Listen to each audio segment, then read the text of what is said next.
Así que leemos en Juan capítulo 20 y el versículo 29, y que se ha titulado La dicha de creer sin ver. Jesús le dijo: porque me has visto, has creído.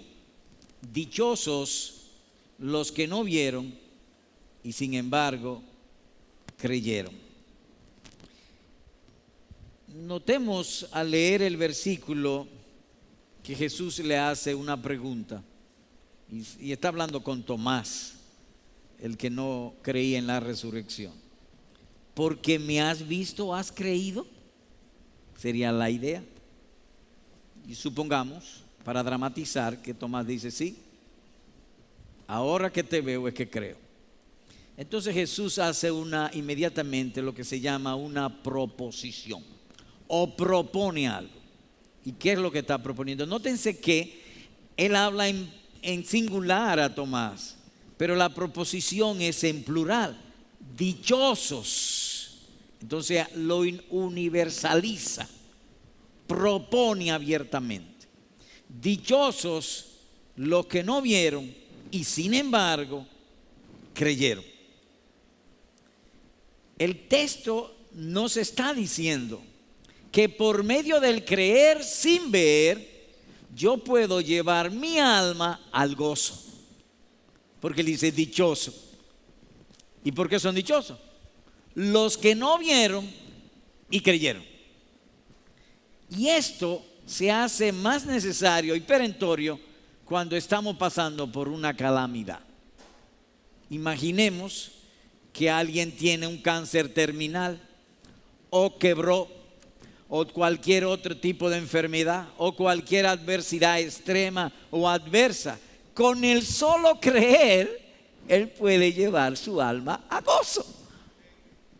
Dichosos los que no vieron y creyeron. O que pudiera estar pasando con una adversidad, esas adversidades que dejan a uno sin aliento, que le quitan el sueño, que le quitan el apetito, que dejan a uno como loco, que nada más piensa en eso, como alguien ha dicho, como un bollo que no se quita de la mente. Con el creer puedo trasladar mi alma al gozo. ¡Wow! ¡Qué hermoso es esto! Y esto es lo que dice tanto aquí. Y en el caso de los que están pasando por calamidad, es usual en ellos, o no extraño, que piensen: oh, si viniera Dios con un milagro, si el Señor Jesucristo se me revelara y yo le explicara bien qué es lo que estoy pasando con este cáncer agresivo y terminal en el cerebro o en el hígado, yo sería feliz. Pero no es tanto así. Jesús dice que no. Los que no vieron y creyeron, sin necesidad de milagro. ¡Wow! ¡Qué maravilloso es esto! La dicha o el gozo de creer. O si uno creyera sin necesidad de ver un milagro. Para contrastar sobre el asunto, leo el versículo 25. Entonces los otros discípulos le decían: hemos visto al Señor. Pero él, es decir, Tomás, le dijo: si no veo en sus manos la señal de los clavos, y meto el dedo en el lugar de los clavos, y pongo la mano en su costado, no creeré. En otras palabras, el poder de la fe, dice Tomás, está en ver un milagro. Porque él dice: si yo no veo un milagro, es decir, la resurrección, que yo le meta la mano en el costado, que le ponga la mano en su costado y vea, entonces yo creeré.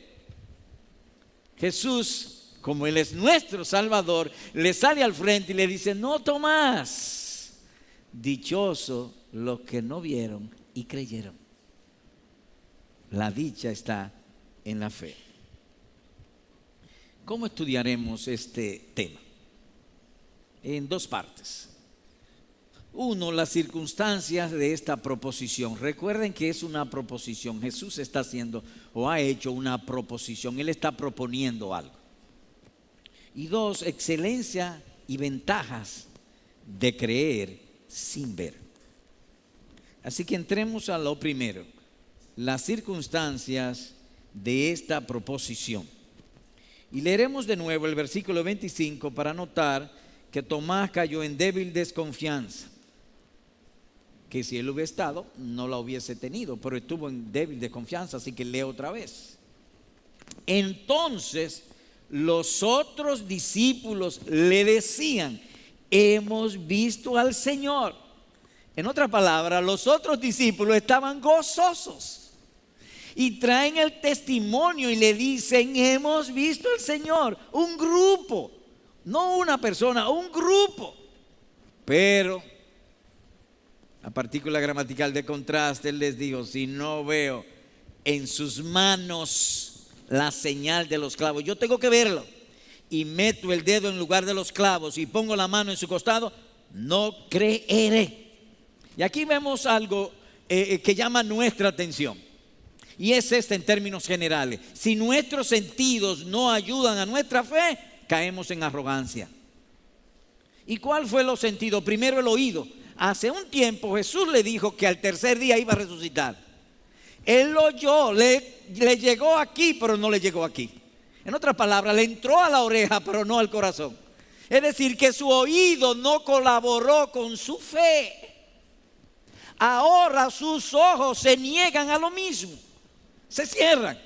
Y él entonces se vuelve a rogar: no, si no le pongo la mano, yo no creo. Si mis sentidos no colaboran con mi fe, estoy en arrogancia o caigo en arrogancia. Lo que debió haber sido su vergüenza, ahora es su afrenta. Porque él dice que no cree todo. Jesús le dijo que iba a resucitar, en quien él tenía toda su esperanza. Ellos creyeron que era el Mesías, ahora él dice que no. Los discípulos le dicen a él: hemos visto, él ha resucitado. Y él dice todavía que no. ¿Cómo se llama eso? Arrogancia, obstinación. Jesús se lo dijo, los discípulos lo testifican, y él todavía dice que no. Si no veo en sus manos, yo tengo que verlo, la señal de los clavos, y meto el dedo en el lugar de los clavos y pongo la mano en su costado, no creeré. De modo que notamos aquí un hombre que se está asumiendo o hundiendo en dudas, dudando cuando debía creer. Y seguro que él conocía ese texto del profeta: el justo por la fe vivirá. Seguro que él lo conocía.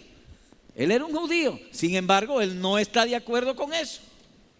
Mientras sus compañeros estaban gozando, los que iban camino de Emaús le contaron cómo ardía. ¿Recuerdan ustedes los que iban camino de Emaús? Que Jesús se le apareció en el camino y ellos se devolvieron a Jerusalén para contarle a los otros discípulos: el Señor estuvo con nosotros, caminó con nosotros y nos hablaba. Nuestros corazones cuando lo oíamos ardían de gozo. Él oyó eso, oyó a sus discípulos, y todavía dice que no. Y todavía dice que no. Se jactaba de necesitar pruebas personales. Oye, a veces así somos nosotros también. A veces somos así en la iglesia. Soy yo. Entonces la cosa es como yo digo. O dame satisfacción a mí. Dios nos libre. No estoy hablando de confiar en los hombres, no estoy hablando de eso, de la autoridad, no es el punto. Las Escrituras. De confiar en el Señor Jesucristo, desconfiando en aquel a quien él profesaba su esperanza, o decía que era su esperanza. Le cito ahora, o citamos, lo que el Señor Jesucristo le dijo hace unos días a todos ellos. Oigan esto: he aquí, de modo que no fue un dicho cualquiera, fue un dicho de peso. He aquí. Ese he aquí es una expresión de admiración, de llamar la atención. Es como si yo te dijera a ti: mira, te voy a decir esto, atiéndeme. Y Jesús hizo eso. He aquí que subimos a Jerusalén, y el Hijo del Hombre será entregado a los principales sacerdotes. Ellos lo vieron, que había sido entregado a los principales sacerdotes y a los escribas, y lo condenarán a muerte y les entregarán a los gentiles, al sumo sacerdote y al grupo de los sacerdotes y a los escribas. La boca se le hacía agua para que lo mataran. Eso dice él aquí, y ellos lo vieron. Y le entregarán a los gentiles y se burlarán de él. Se burlaban de él, ellos lo vieron. Y le escupían, le azotarán y le matarán. Y 3 días después, tenga por seguro, resucitará. Y él se lo dijo con solemnidad, llamando la atención, dice Marcos capítulo 10, versículos 33 al 34. Ahora nótense el versículo 26. Leemos el verso 26. 8 días después, sus discípulos estaban otra vez adentro y Tomás con ellos. O dicho de otro modo, el próximo domingo. 8 días después. Nosotros usamos una expresión parecida. ¿Cuándo tú vas para Puerto Plata? Del miércoles en 8. Eso significa que no este miércoles, sino el otro miércoles. Aquí tiene 8 días después, es decir, 8 días después de la resurrección. Y en el mismo lugar Jesús se le aparece a ellos otra vez. O se le va a aparecer a ellos otra vez. 8 días después sus discípulos estaban otra vez adentro y Tomás con ellos. Y destacamos esto, Tomás con ellos. Es decir, que Tomás pasó una semana cavilando y dudando, mientras sus compañeros se gozaban. El Señor Jesús resucitó, Él es el Hijo de Dios, porque dice Romanos 1:4 que el Señor Jesús fue certificado como el Hijo de Dios o Dios manifestado en carne con la resurrección. El punto clave era la resurrección. Así que él oyó esa semana, oyendo constantemente a sus compañeros acerca de que había resucitado. Hay que suponer, y creo que no es irracional la suposición, de que él pasó parte de ese tiempo apesadumbrado y tomando el amargo de la incredulidad. Todo el mundo creía menos él. Y entonces él, en lugar de humillarse, entonces se hizo arrogante. A usted le ha pasado también, hay veces, hay ocasiones que nosotros oímos, por ejemplo, un hermano que nos está diciendo de una bendición, pero uno en el corazón dice, pero que yo no he recibido esa bendición de Dios. Y entonces en lugar de humillarse, uno dice, bueno, porque a mí también me pasó tal cosa. Se vuelve arrogante. Eso que encontramos aquí. El hombre se volvió arrogante, luchando con la desconfianza de su corazón. En lo que llamaríamos su fe estaba severamente suspendida. Eso a su vez significa que cuando la arrogancia se nos trepa en la cabeza, la fe se va. He dicho temporalmente, la fe en el verdadero creyente no se va definitivamente, pero temporalmente se puede ir.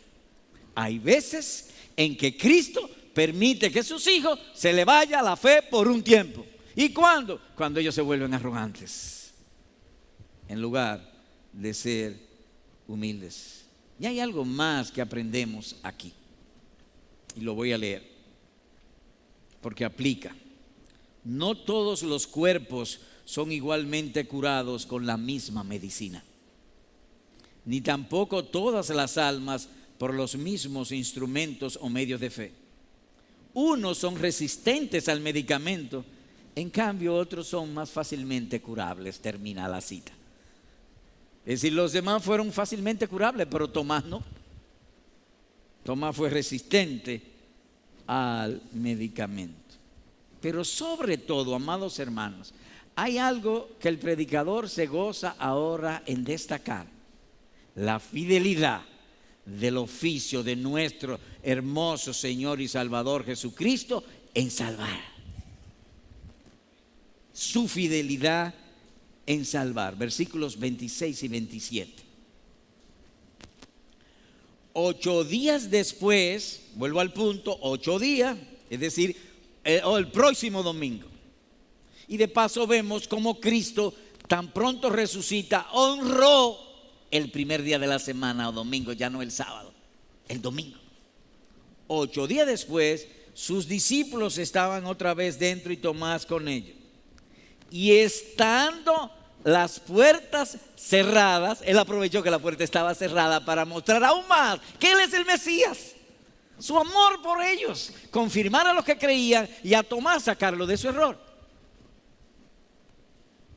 Jesús vino y se puso en medio de ellos. Es decir, que hay que suponer que pasó por a través de la puerta. Y se puso en medio de ellos. Y es aquí la hermosura de nuestro Salvador. Saludó a todo el mundo y dijo: paz a ustedes, paz a vosotros. Luego dijo a Tomás, o dicho de otro modo, voy a tratar de dramatizar. Vamos a suponer que yo quiero hablar con el hermano Cunha y yo me paro aquí, saludo, bienvenido a todos. José, ¿a qué vine? ¿A saludar a todos o a hablar con José? A hablar con José. Eso es lo que está aquí. Así que leo otra vez. Y estando las puertas cerradas, Jesús vino y se puso en medio de ellos y dijo: pasa a ustedes. Luego o inmediatamente dijo a Tomás: wow, Tomás, he venido por ti, no te puedo dejar en incredulidad. A los que Cristo ama, nunca, nunca los abandonará en incredulidad. Wow, wow, hermoso Salvador tenemos. Tomás, acerca aquí tu dedo, huépale, y mira mis manos. Le complació en su curiosidad, porque era simple curiosidad carnal, y lo complació.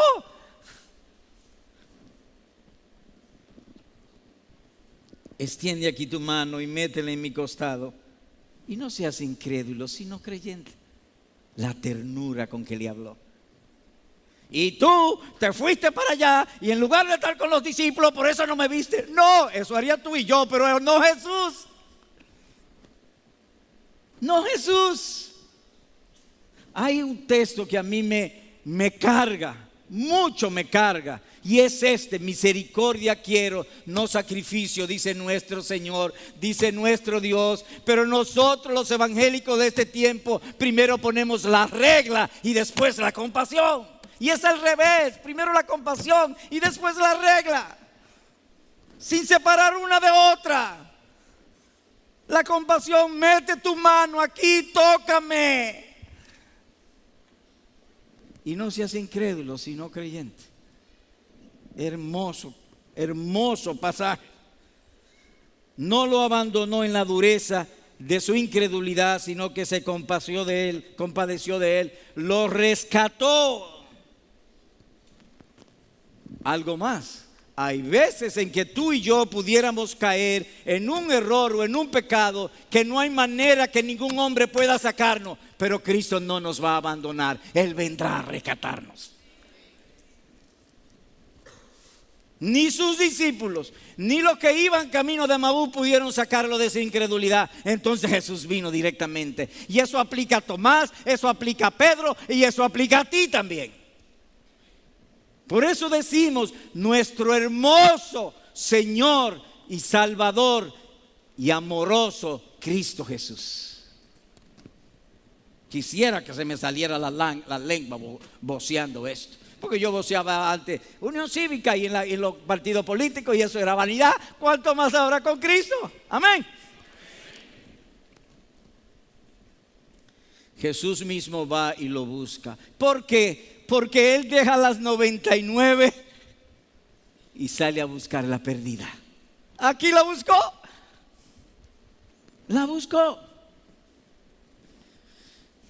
Así que notamos lo cuidadoso con Tomás para sanarlo y restaurarlo a una plena comunión con Dios y sus hermanos. Jesús vino y se puso en medio de ellos, en el centro, que todo el mundo le vea, y dijo: paz a todos ustedes. Luego dijo a Tomás, como se concentró en él, en el que más lo necesitaba: acerca aquí tu dedo. Le dijo: dame tu dedo, ven, yo mismo te voy a llevar a que lo ponga en mis manos y en mi costado. Ven. Wow. Extiende aquí tu mano y métela en mi costado, y no seas incrédulo, sino creyente. algo más de lo cuidadoso de nuestro Salvador, lo curó en las mismas circunstancias, a la misma hora, en el mismo grupo, en el mismo lugar y con los mismos testigos. Es decir, que en su providencia Él planificó como si fuera una obra teatral, los mismos actores en el mismo lugar, en la misma escena. ¡Wow! Lo ponemos aquí y ahí entró para curarlo de su incredulidad. Si había alguien que no debía ser llevado a creerle a la resurrección, era él, por su obstinación. Él decía que Cristo no le habló la verdad, implícitamente, y de los discípulos igualito. Sin embargo, vino el Señor y lo salvó. Descendió para satisfacer la curiosidad de Tomás. Los sentidos de Tomás no colaboraron con su fe, pero Jesús colaboró con su fe. Acerca aquí tu dedo, le dijo. Oh, cuánta ternura.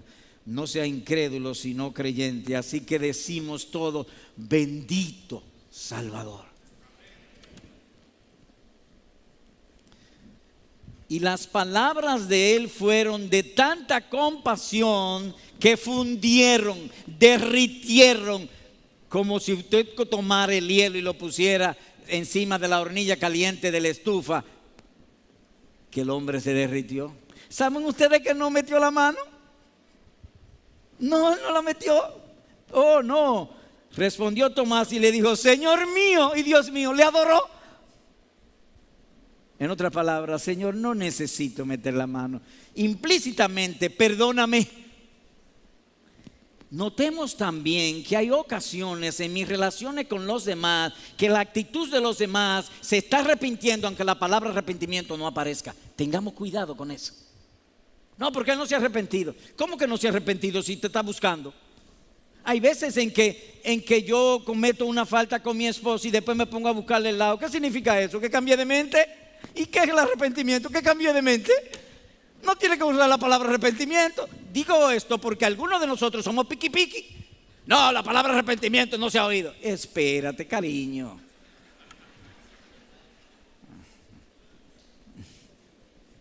No metió su dedo ni su mano para satisfacer su curiosidad incrédula. Sus ojos fueron suficientes, como fue con nosotros, y eso le llevó a una fiel confesión. Señor mío y Dios mío. Yo no sé qué hacen los testigos de Jehová con ese texto.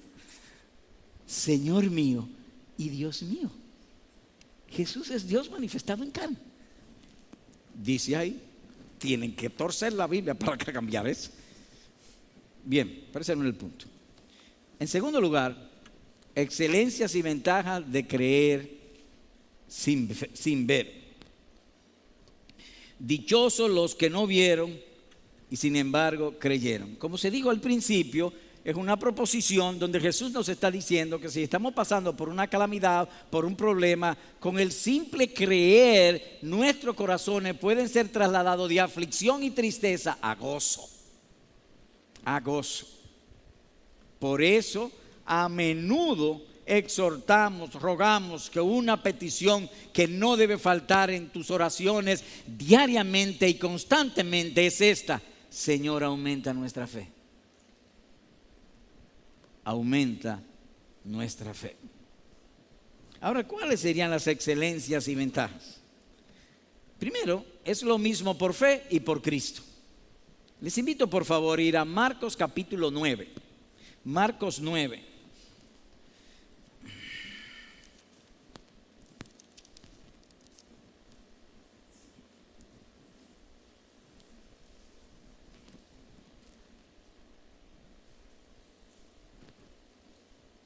Verso 22. Y muchas veces lo ha echado en el fuego y también en el agua para destruirlo. Pero si tú puedes hacer algo, ten misericordia de nosotros y ayúdanos. Jesús le dijo, ¿cómo si tú puedes? El problema no es si yo puedo, el problema es tu incredulidad.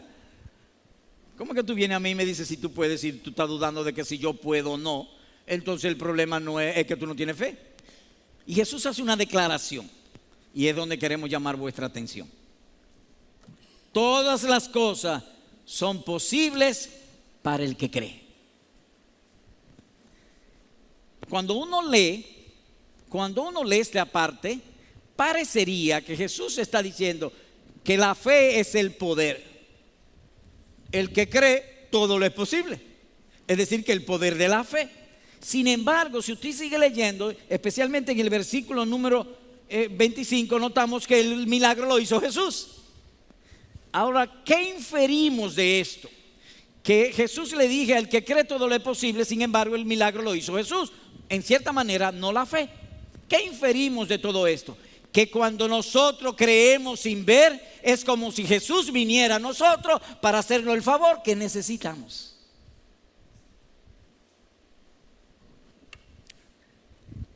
Vuelvo a repetir, o repito. Cuando creemos sin ver, como se ha dicho aquí, es como si Jesús viniera. No es que Él viene, es como si viniera para concedernos lo que le estamos pidiendo. Entonces, ¿qué hacemos? Señor, aumenta nuestra fe. O dicho de otro modo, el poder de Jesús, el cual necesitamos constantemente, no sale de Él sin la fe. Es la fe lo que saca ese poder. Es la fe lo que lo hará traer a nosotros. Como si trajésemos a nuestra presencia y beneficio la persona del Señor Jesús. Otro texto que dice lo mismo, y lo voy a citar simplemente, en Hechos 3:16, dice Pedro: por la fe en su nombre, es el nombre de Jesús lo que ha fortalecido a este hombre a quien veis y conocéis, y la fe que viene por medio de él le ha dado esta perfecta sanidad en presencia de todos vosotros. Hechos capítulo 3, verso 16. Pedro atribuye a la fe lo que fue hecho por Cristo. En otras palabras, tener esta fe y tener a Cristo es lo mismo. Estar en Cristo y estar en la fe son la misma cosa. O dicho de otro modo, tener fe y tener a Cristo es lo mismo. La fe a nuestro favor y Cristo también a nuestro favor. Así que eso muestra la excelencia de la fe sobre todas las demás gracias. Segundo, signo de mayor fe, y a mayor fe, mayor poder para consolar el alma. ¿Qué le faltó a Tomás? Fe. Él no creía que Jesús es el Hijo de Dios, que es Dios manifestado en carne. Y como dice el Salmo 135, todo lo que Él quiere, Él hace. Todo lo que Él quiere, Él hace, incluyendo la resurrección. Pero por nuestra debilidad a veces no creemos, pero le faltó eso. Y sobre el particular de ver sin creer, traigo un comentario de un puritano, Thomas Goodwin, que escribió lo siguiente, y leo sus palabras.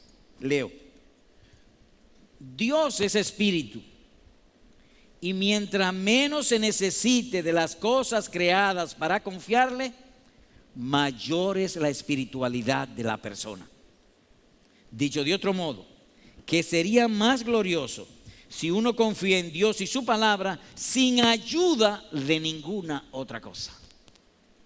Sin ayuda de ninguna otra cosa. Y digo esto porque a menudo o con cierta frecuencia nosotros queremos ciertas criaturas para que nos ayuden en nuestra fe. Y dice que no, que la fe, sin considerar las ayudas externas o de la criatura, es más gloriosa. ¿Y por qué es más gloriosa? Porque estaría viendo o concentrado o enfocado en Dios, su compasión y su omnipotencia. En Él y no en criatura alguna, lo cual sería mayor espiritualidad. ¿Y por qué mayor espiritualidad? Porque Dios es espíritu, espíritu invisible. Y el caso de Abraham ilustra esto. Así que por favor, les invito a que vayamos a Hebreos capítulo 11.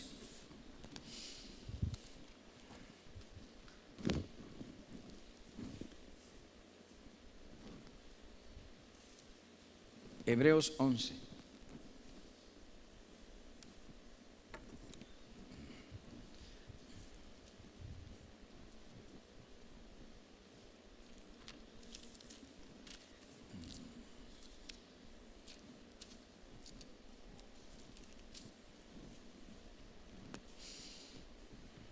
Leo el verso 1, voy a leer el verso 1 y luego los versículos 17 al 19. Ahora bien, la fe es la certeza de lo que se espera.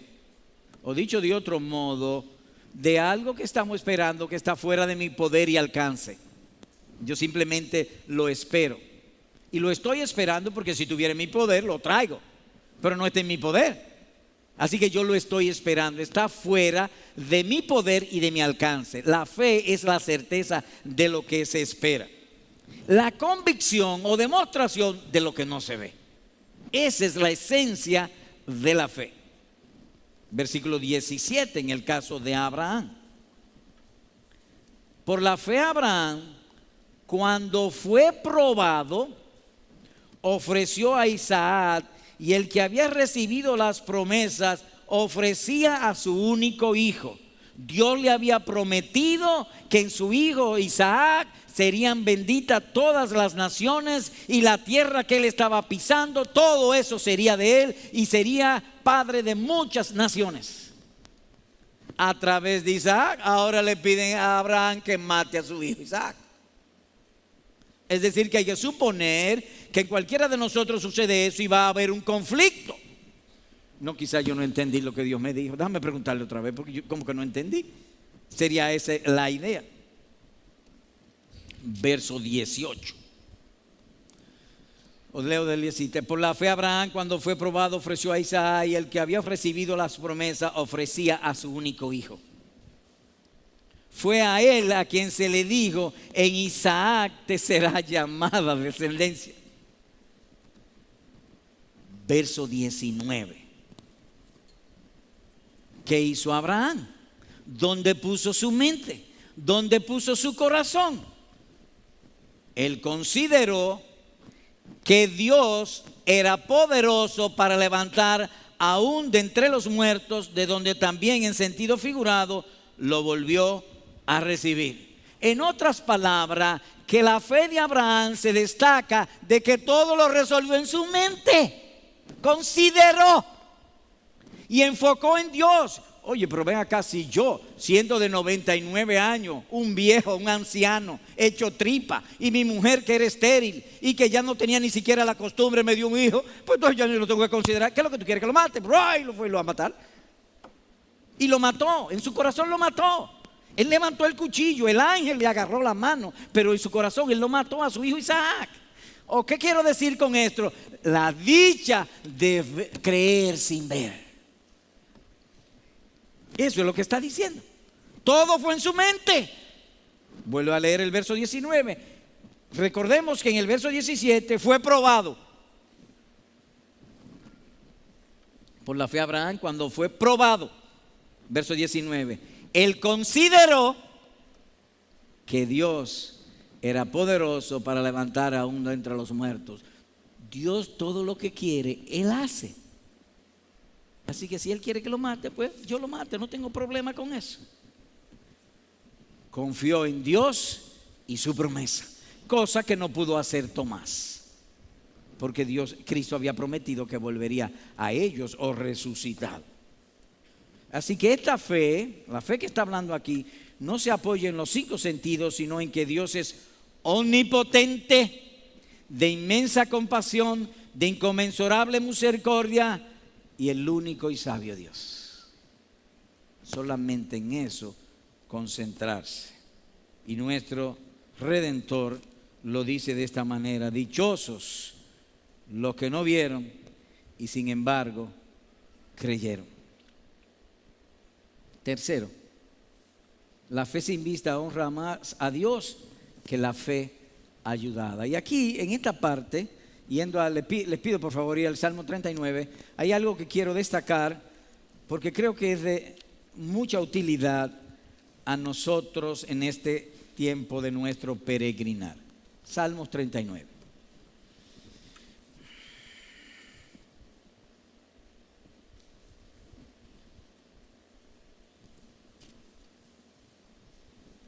A veces nosotros decimos: fulano es un hombre serio. ¿Y por qué serio? Lo que él dice, eso es. Cuando él promete una cosa, cumple. Cuanto más Dios. ¿Cuánto más Dios? Leo en el Salmo 39, versículos 1 al 3. Yo dije, dice David, guardaré mis caminos para no pecar con mi lengua. Guardaré mi boca como con mordaza, mientras el impío esté en mi presencia. Enmudecí y callé, guardé silencio aún acerca de lo bueno, y se agravó mi dolor. Ardía mi corazón dentro de mí, mientras meditaba se encendió el fuego. Entonces dije con mi lengua, ¿qué está pasando aquí? Bueno, David está pasando por una adversidad, una aflicción, y él decide hacer ciertas cosas para aliviar su mal. Guardaré mis caminos, cerraré la lengua, guardaré mi boca, enmudecí, callé, se agravó mi dolor, ardía mi corazón dentro de mí. Óyeme, yo estoy tratando de ser piadoso, y mientras más piadoso soy, el problema se agrava, mi dolor se hunde, o me hundo en el dolor. ¿Qué es lo que está pasando? Versículo 9. Mudo me he quedado, no abro la boca. ¿Por qué? Porque tú eres el que ha obrado. Cuando él vio la soberanía de Dios, su alma fue llevada a quietud. Hay veces en que tú y yo podemos estar sufriendo, o calamidades, o aflicciones. No olvides esto: tu vara soportaré, oh Dios, sobre mis espaldas, porque contra ti he pecado. La vara no puede venir a ti si Dios no la manda. Ve la soberanía de Dios y no ve a los hombres, y tu alma estará quieto. Dichosos los que no ven y creen. O dicho, o repetido de otra manera, por medio de la fe yo puedo llevar mi estado de angustia, de aflicción y turbación a un estado de gozo y paz. Como dice aquí nuestro Salvador: dichosos los que no vieron y sin embargo creyeron. Otro más: milagros sin la verdad es peligro mortal. Y digo esto porque tú y yo hemos sido testigos y aquí mismo en Santiago ha sucedido en Santo Domingo y en otras ciudades de Latinoamérica y de Estados Unidos, en muchísimos sitios. Vengan, tenemos un culto de milagros. Tú necesitas un milagro, ven. En otras palabras, que lo importante es el milagro. Ahora oye lo que dice la Escritura al respecto. Inicuo, cuya venida es conforme a la actividad de Satanás, con poder y señales y prodigios mentirosos y con todo engaño de iniquidad para los que se pierden. ¿Y por qué? Porque no recibieron el amor de la verdad para ser salvos. Dice 2 Tesalonicenses capítulo 2 versículos 9 y 10. En otras palabras, que ellos le dieron más importancia a los milagros que a la verdad del evangelio. Y van a creer la mentira de los milagros como si fuera el mismo evangelio, para su propia perdición, como un juicio de parte de Dios. Porque no amaron la verdad. ¿Y qué es la verdad? A la luz de 1 Efesios capítulo 1 verso 13, la verdad es el evangelio. Y lo estamos viendo en estos tiempos. Hay gente que le llama más la atención los milagros que la verdad. En cambio, Jesús dice: dichosos los que no vieron milagro y creyeron. ¿Qué vimos hoy? Bueno, vimos que este versículo es una proposición consoladora. Dichosos los que no vieron y sin embargo creyeron. Y para estudiarlo enfocamos primero la circunstancia de su ocurrencia y luego excelencias y ventajas de confiar en Dios sin la ayuda de las criaturas. Es signo de mayor fe cuando simplemente creemos en la palabra de Dios sin ayuda de las criaturas, sin ayuda de beneficio. Él nos da beneficio y debemos cuidarlo. Estoy diciendo excelencia. Hay cosas que son buenas, pero hay otras que son mejores. Y las Escrituras se nos han dado no solamente para recibir y aprobar lo bueno, sino para recibir y aprobar lo mejor. Y eso queremos crecer en fe. Dos breves aplicaciones y concluimos.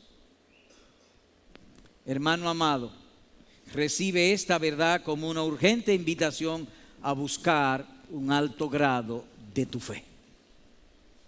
A buscar un alto grado de tu fe. La providencia nos ha puesto a vivir, a ti y a mí, con ausencia notable de hechos sobrenaturales de parte de Dios. En otras palabras, como si tú lees la Biblia, encontrarás que quizás en toda la Biblia hay 100 milagros. Sin embargo, hay miles y miles de medios que Dios ha usado para manifestarse. Retomo el pensamiento. Dios se ha manifestado a través de milagros y cuando uno lee la Biblia quizás llegue a 100. Pero medios ordinarios, es decir, no extraordinarios como son los milagros, por miles. Lo cual inferimos que Dios se agrada más en que le sirvamos, que le confiemos con medios ordinarios que con medios extraordinarios. Que confiemos más en su palabra que en los medios extraordinarios. Me inclino a pensar que la fe moderna sobre todo es esa, creer más en su palabra que en los medios extraordinarios o recibir beneficios y dones. Como alguien ha dicho, si alguien se guía por sus sentidos sería un animal, si por su razón un hombre, y si por la palabra de Dios un hombre espiritual. Vivamos pues así y que Dios nos ayude. Por lo tanto, estudia las Escrituras, trata de conocer de la bondad de Dios. Cuando el Señor Jesús resucitó, amado hermano, esto mandó a sus discípulos: id y predicad el evangelio a toda criatura. El que creyere y fuere bautizado será salvo. O dicho de otro modo, enseñen a los hombres que Dios es bueno. Enséñenle a los hombres que Dios es bueno. Ocupémonos pues en conocer más de la gracia, de la bondad de Dios, de su misericordia, de la ternura de Cristo, como hizo aquí con Tomás. Y roguemos también que Él selle eso en nuestras almas. Finalmente, quisiera hablar a nuestros amigos, hombres, mujeres que están aquí, niños y niñas. La manera de retener la bendición de Cristo contigo es amando su palabra. Te he dicho y repetimos que la Biblia es la revelación por escrito de la mente y voluntad de Dios. Tú pudieras ver un milagro, pero no necesariamente va a conocer más de Dios ahí. Pero en la Biblia, si tú quieres averiguar cómo Dios piensa, está aquí en la Biblia. Si tú quieres averiguar cuál es la voluntad de Dios para contigo, está aquí en la Biblia. De manera que, amado amigo, querido amigo, Dios está poniendo la Biblia en tus manos. Acéptala, esa palabra de Dios mismo para ti. No la desprecies, ámala, consérvala, tenla contigo, que ella guíe tus pasos toda la vida. Y es fácil de hacerlo. Oye las palabras de nuestro Dios aplicadas para ti. Oye esto, por favor, ponme atención a lo que voy a leer. Oye esto: si confesares con tu boca que Jesús es el Señor y creyere en tu corazón que Dios le levantó de los muertos, serás salvo. Y tenemos a mano el ejemplo de Tomás. Tomás no creía que Jesús era el Señor. No lo creía. Sin embargo, luego lo creyó y fue salvo de su incredulidad. Él era salvo ya, pero salvo de su incredulidad temporal. Lo mismo puede ser contigo. Cree en el Señor Jesús, que Jesús es Dios manifestado en carne, es el Señor.